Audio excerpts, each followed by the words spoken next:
There's one very tantalizing possibility about the clouds of Venus, which is that some of us think that it's plausible that there could be life in the clouds.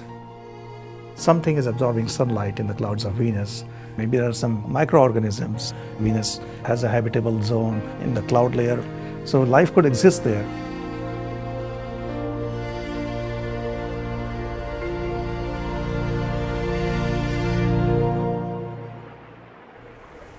Four and a half billion years ago, we had 3 terrestrial planets, all with oceans. Life evolved on one. Everything that we know about chemistry, about physics, about geology suggests that those conditions were there on Mars and Venus too. The presence of liquid water, the presence of organic molecules, the presence of some kind of energy sources and some sort of stable enough environment for interesting chemistry to happen and take root.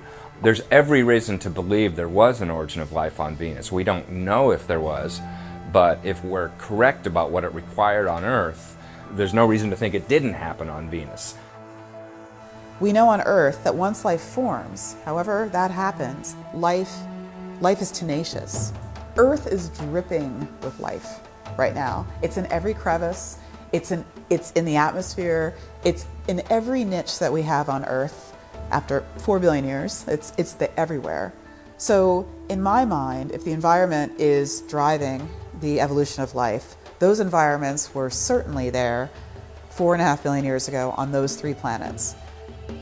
And so it may well have been that Venus and Earth, and Mars too for that matter, all 3 planets seem to have had those conditions for an origin of life and habitability early on. It may be that our system had multiple nearby habitable planets, and if there was going to be life on Venus, life as we know it, made out of carbon molecules and such, it could not be on the surface of the planet. It's just too hot.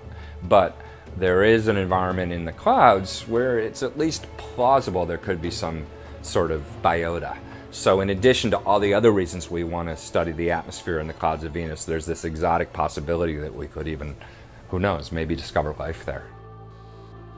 My Venus atmosphere friends talk about the fact that there is a signature in the atmosphere that they can't explain. And there is something in the clouds that absorbs UV radiation, and they don't know what it is. That signature may be due to absorption by biota, by cloud creatures. Venus is completely covered with clouds. If you actually look at Venus through a naked eye, you don't see any detail at all. The cloud cover is almost like a fog bank that's global from equator to pole. And within this fog are these patches. You can see these patches moving very rapidly. The Venus winds are extremely fast. But these patches, they are a mystery. These patches were seen from Earth telescopes more than a century ago. The mystery has remained for all this time as to what is causing that absorption. These patches are because something is absorbing sunlight in the clouds of Venus. Bacteria could be the absorber. We know on Earth that the clouds harbor bacteria. We have life in the clouds of the Earth. Now, that life comes from the surface of the Earth and has been transported up. Life forms can exist in the clouds, and there's certainly enough energy in the clouds to support life on Earth and maybe on Venus. You need water, you need something for it to eat. The temperatures in the clouds of Venus are shirt sleeve weather, okay? So that's not a problem. The temperature and pressure conditions in Venus's atmosphere are pretty similar to what we experience here on Earth. So similar temperatures, maybe a little warmer than we're used to. The main difference at that part of the atmosphere, of course, is the carbon dioxide and the sulfuric acid that makes up the cloud layer. But it's possible we know of organisms that can thrive in those types of environments on Earth.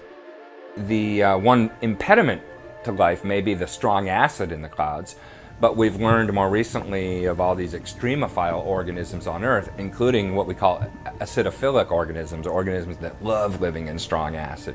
The more we've learned about strange life on Earth, the more we sort of dare contemplate the possibility of life in strange environments on other planets. If Venus had habitable conditions for much of its history, then it's possible that life could have evolved to live in all kinds of ecological niches, just like life has on Earth. Earth has had 4 billion years for life to fill every ecological niche possible. And we find life everywhere we go. We dig deep wells, we find life down there. We find life in the clouds. And then there's another school of thought that there would be a kind of a panspermia type of event where there is mass exchange between the planets. There is a really good chance that rocks from Earth or even from Mars would have ended up on Venus. And if those carried extraordinarily robust organisms, extremophiles as we call them here on Earth, they could also populate different aspects of the Venusian atmosphere.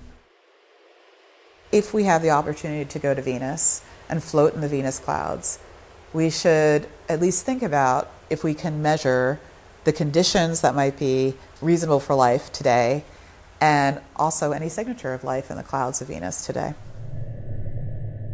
If you want to look for life, right now we have about 5 objects. We have Venus, we have Mars, Europa, Enceladus, and Titan. And I think of these 5 objects, I would argue that Venus should be a top priority. At least in the case of Venus, the search should be easy.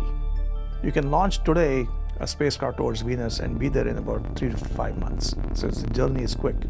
You don't have to wait for your children to analyze the data that you worked hard to obtain. You don't need to find a place to land on Venus to look for life. On Venus, go anywhere in the clouds, in the low latitudes, and if there's life, you should find it because it's there everywhere, if it is there at all.